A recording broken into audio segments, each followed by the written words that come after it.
안녕하세요. 화탁지사주TV의 화탁지입니다. 어제 2월 4일을 기준으로 이제 진정한 이민년이 되었네요. 죄송합니다. 제가 이민월을 사실 이민년에 대한 거를 보시면 되는데 제가 다른 일간들을 올려드리고 지금 목수를 안 올려드려서 기다리시는 분들 계신데 죄송해요. 입춘이 지나서 죄송합니다. 수일간 분들이랑 목일간 분들 이번 시간은 임수 개수 올려드릴게요. 지금 올해래 작년 신축년 같은 경우에는 신축월이 제일 마지막 달에 있었는데 참 이민년은 이민월이 또 시작하자마자 있네요.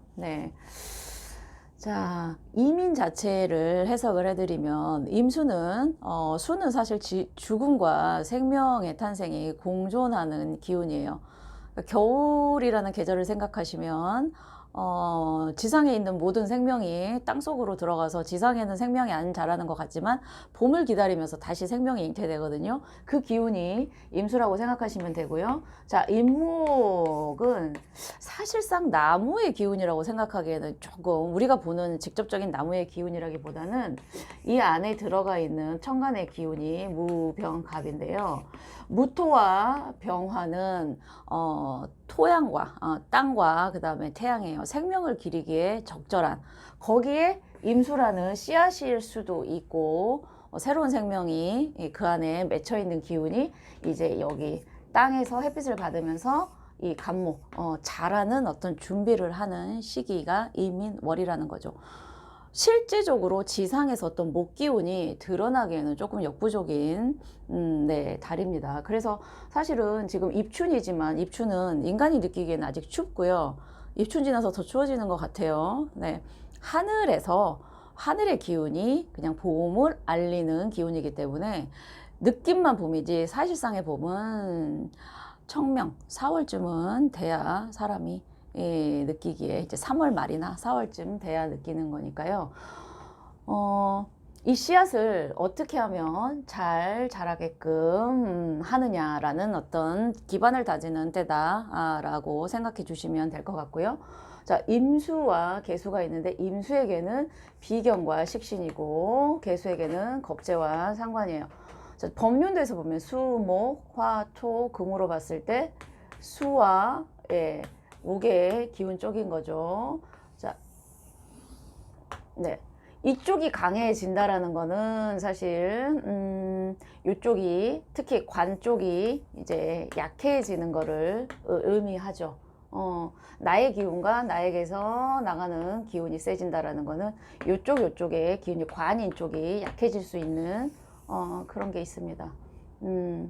그리고 사실 여러분들이 이제 금극목이라고 이제 명리를 조금 배우시는 분들이 금이 목을 극한다라고 하지만 사실 이 목이 잘 자라기 위해서는 금의 역할이 아주 중요하다라는 말씀을 한번 드릴게요. 이 갑목이라는 거 우리가 이제 천간에서 갑경충이 있지만 이 갑목에게 경금은 이 갑목을 잘 자라게 하는 어떤 촉매제의 역할을 사실은 합니다. 그래서 본인들에게 아무리 목이 있어도 이 목이 잘 자라려면 금의 역할도 적절히 있어줘야지만 된다라는 걸 명심을 하셔야 됩니다. 그래서 어머 내 도끼가 나를 쳐서 그거 아니에요. 명리를 음양오행은 결국에는 균형이거든요. 생극재와 균형이 깨져 있을 때 거기에서 이제 모든 어떤 부정적인 것들이 나올 수 있기 때문에 그런 걸 말씀드리고요. 자, 그렇다면 즉 무슨 얘기냐?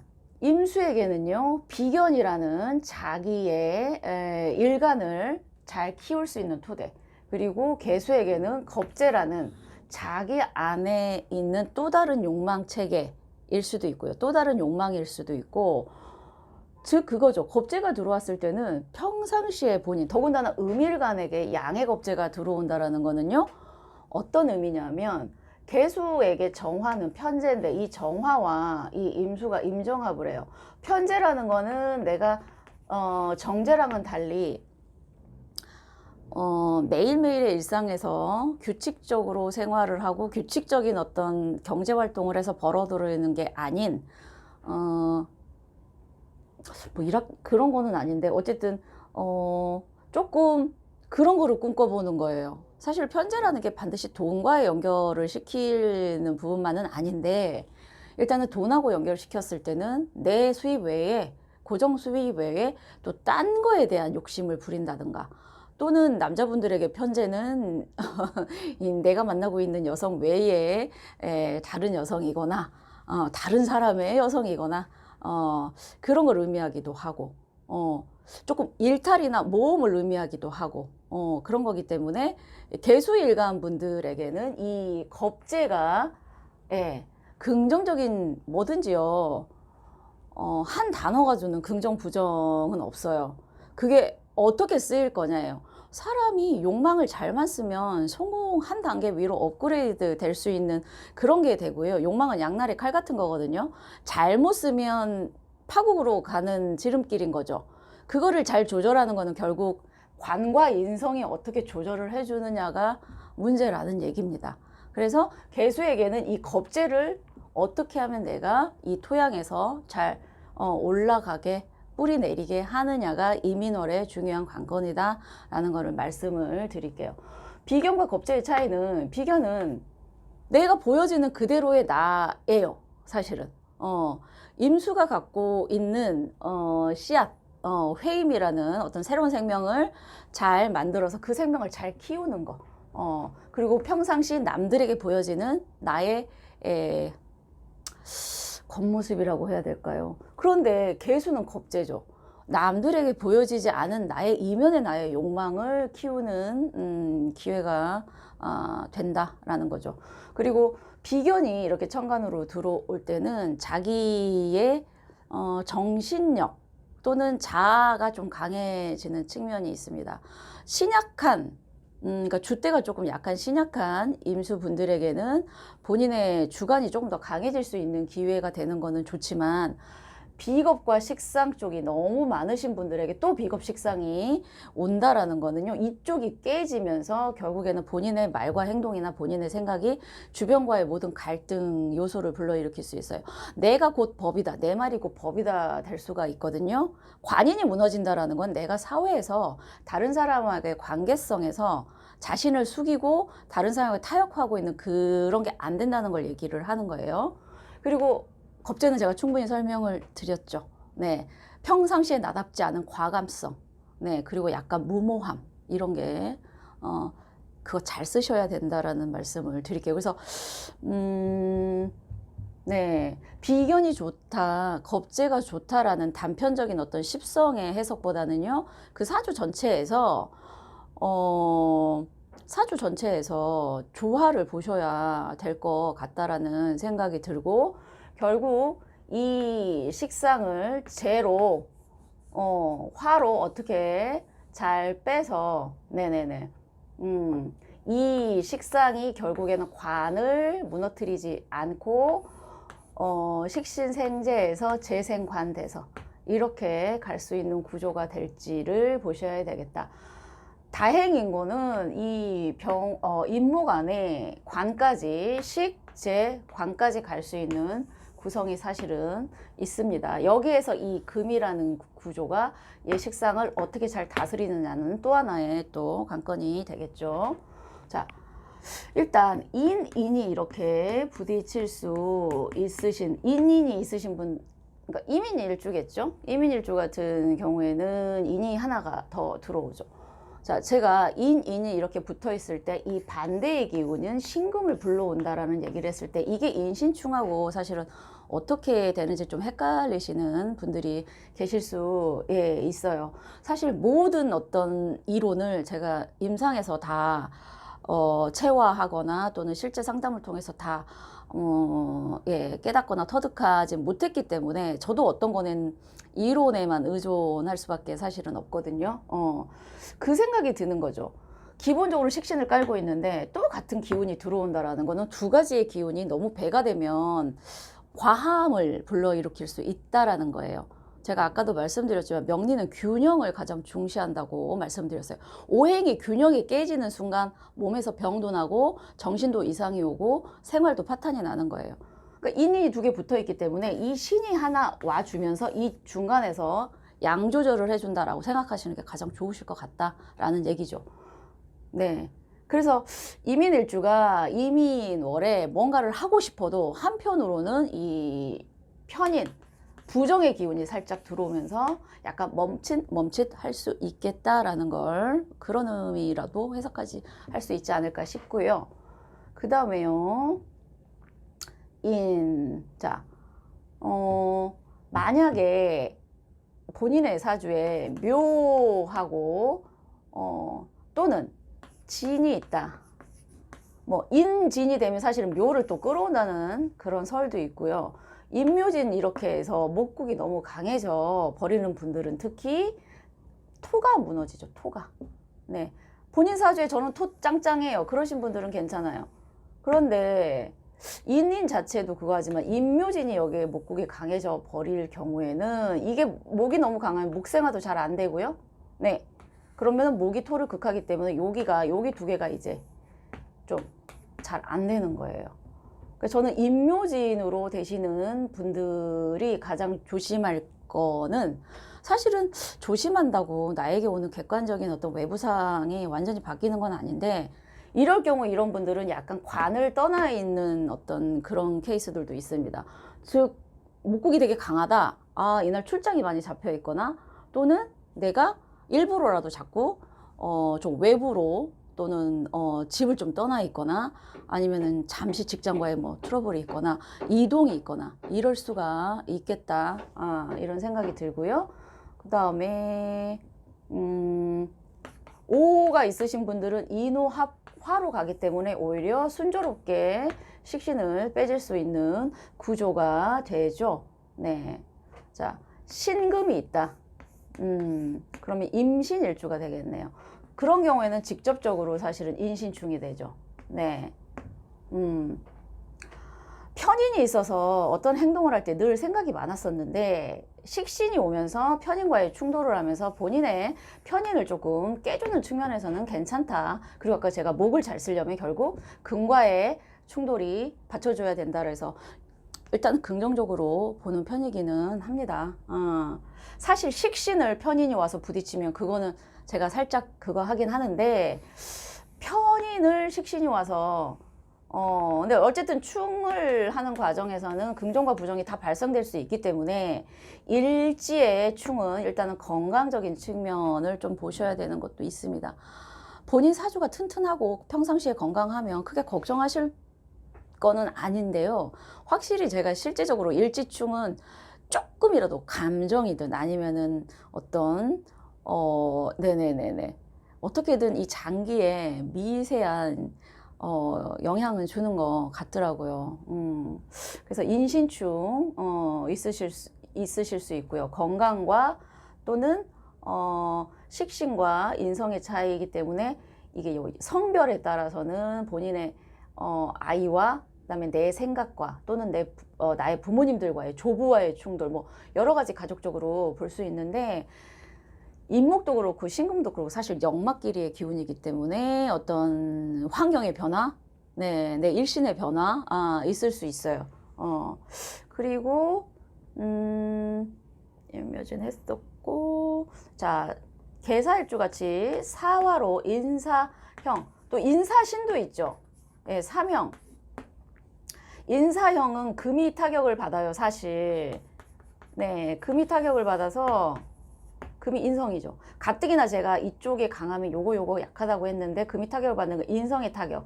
즉 인성 타격은 여러 가지로 또 해석할 수 있어요. 문서 운이 좀 좋지 않다도 되지만 내가 사고하고 뭔가 한번 내 행동을 하기 전에 돌아보는 그 기운이 약해진다. 라는 것도 되고요. 또는 부모님, 네, 그렇게도 볼 수 있고요.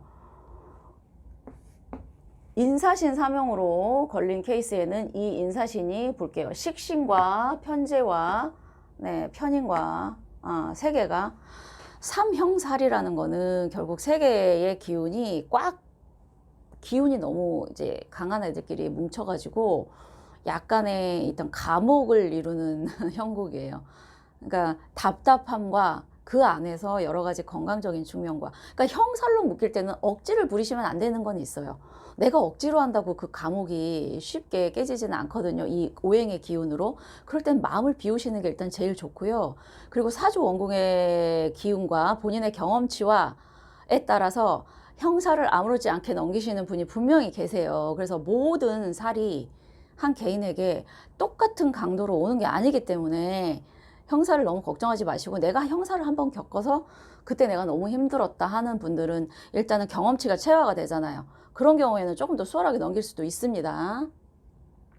너무 미리 겁먹는 거, 그거 사실 좀 좋지는 않아요. 그렇다고 너무 막 긍정에 뭐든지 나는 뭐, 예, 그것도 둘 다 주의는 해야 되지만, 어떤 거든 극단으로 치닫는 건 좋지는 않지만, 미리 겁먹기보다는 내 인생에서 어차피 올 파도라면 한 번은 맞아야 되는데, 어떤 자세로 맞고 그걸 맞고 나서 내가 뒷수습을 어떻게 할 것인가, 그게 더 중요하지 않나 생각합니다. 우리가 한 4, 50년 살다 보면 인생에서 맞을 거는 어차피 맞고 가지 않냐, 이런, 예, 안다고 해서 피할 수 있는 게 그렇게 많지는 않아요. 그렇기 때문에 제가 늘 말씀드리는 게, 실제 상황, 현실의 어떤 외부적인 상황을 바꿀 수 있는 건 아주 작기 때문에 나의 인식의 폭을 넓혀야 된다라는 말씀을 자주 드리잖아요. 예. 그리고 인사신 했고요. 그 다음에 뭐 인유 같은 경우에는 감정적인, 네, 어떤 누구에 대해서 되게 억울하고 왠지 내가 손해보는 것 같고 이런 기분이 들 수 있고, 특히 이게 남녀간의 애정지사일 경우에는 더 그렇고요. 또 인미 같은 경우에는 귀문 중에서는 사실 인미가 부정적인 거는 가장 약한데, 뭔가 이게 내 계획과 내 뜻과는 뭔지 왠지 맞지 않는데, 내가 나도 모르게 어떤 기운에 의해서 일이 진행되는 그런 느낌일 수도 있고, 어떤 분이 댓글로 제가 귀문을 나쁘게만 얘기한다고 그러는데, 귀문이 천재성과 그 다음에 내가 몰입하는 부분에서 대단한 에너지가 나온다라는 건 명리하시는 분들은 어느 정도 아세요. 근데 그거를 귀문 특집이 아니기 때문에 제가 말씀은 안 드렸지만, 어떤 기운이든 내가 중심이 없고 신약하고 이런 줏대가 없으면요, 휘둘리고요. 내가 서 있으면 그걸 내가 잘 활용할 수 있어요. 무기로 쓸 수 있냐, 아니면은 거기에 내가 베일 거냐. 양날의 칼 같은 거예요, 세상사는. 그러니까 내가 중심을 얼마나 잘 세우느냐가 얼마나 중요한지, 네, 아시겠죠. 인묘지는 아까 사실은 제가 이쪽에서 했고, 술은 사실은 인술은 완전히 삼합은 아니고 방합도 안 되지만, 네, 혹시 오화가 있으신 분들은 인옷을 합화로 빼줄 수 있고요. 술이 있으신 분들은, 자, 인목이 혹시 술토를 소토하면 이 안에 있는 화가 나올 수 있기 때문에, 가뜩이나 이쪽에 기운이 하면 요기가 부족했는데 오히려 진토나 술토가 있으신, 근데 묘가 있는 진토는 좀 그렇고요. 네, 토가 있으신 분들은, 네, 충돌은 있겠죠. 아무래도 목기운이 들어오면 본인의 관이라. 그래도 네네네, 관과에 있을 수는 있어요. 있을 수는 있는데, 직접적으로 타격을, 임술일주 분 같은 경우에는 관을 끼고 있는데 식신이 들어오면, 평관인데 식신 들어올 땐 나쁘지 않거든요. 평상시에 본인의 어떤 강박을 인목이라는 식신이 조금은, 네, 이완시켜 줄 수 있을 것 같아서 저는 오히려 긍정적으로 사실은 봅니다. 진토는 인묘진이 돼버리면 이 진토를 못 쓰고 이쪽으로 가버릴 수 있기 때문에 조금은, 네, 조금은 술토보다는 그렇게 될 것 같고요. 전체를 봐야 되기 때문에 제가 뭐라고 단언하지 않는 거에 대해서는 늘, 네, 단언할 수 있는 거는 이 세상에 없다라는 게 저희 지론이기 때문에, 약간 왜 저렇게 확실하지 않냐라고 말씀하실 수 있는데, 이 세상에 확실한 건 없습니다. 네. 네. 확실하게 아시려고 하시는 그 마음가짐부터 사실은 안 하시는 게 좋아요. 네. 네. 어떤 점쟁이 무당도 확실하게 그 사람의 그걸 알 수 있는 거는 없어요. 네. 100%는 없습니다, 이 세상에. 네. 목일관도 조만간 해드리겠습니다. 감사합니다.